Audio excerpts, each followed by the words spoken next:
Hey stop, tu roules sur le boulevard BD, cet album est fait pour toi. Quand vient l'été. Été 2011. Lorsque Joachim quitta sa petite amie Licia après une dispute, il ne se doutait pas qu'il ne la reverrait jamais. Partis sur un scooter avec une copine, elles seront percutées par un chauffard.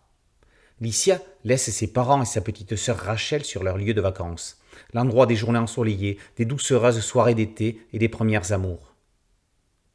10 ans plus tard, la famille organise une réception souvenir en la mémoire de leur fille. Licia aurait eu 26 ans.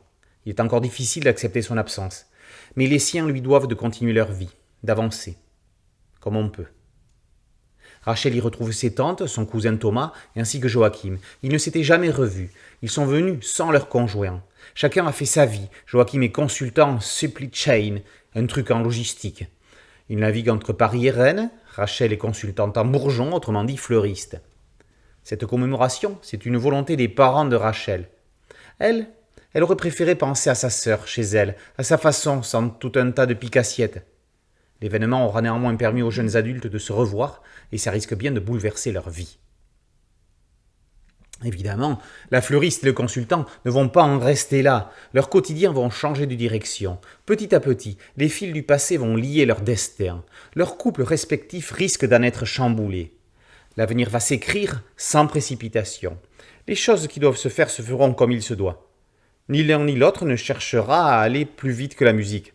On devine que l'amitié devra laisser sa place à de nouveaux sentiments. Y aura-t-il une quelconque concrétisation ? C'est le propos émergent de cette belle histoire d'amour, avec un S. Amour d'adolescence, qui ne s'oublie jamais. Amour sororal, même si l'une des sœurs n'est plus physiquement présente. Amour entre adultes. Rachel et Yann, Joachim et Amélie. Et les conséquences collatérales. Mais si ce propos est émergent, c'est un autre sujet qui donne toute sa force au récit. Les autrices Laura Nsafou et Reine Diboussi mettent en scène l'une des histoires les plus poignantes du moment. Bien plus qu'une histoire d'amour, elles abordent le douloureux sujet du deuil et de la place de ceux qui restent. Les parents de Licia ne se sont jamais remis de la tragédie. D'ailleurs, comment pourrait-on s'en relever ?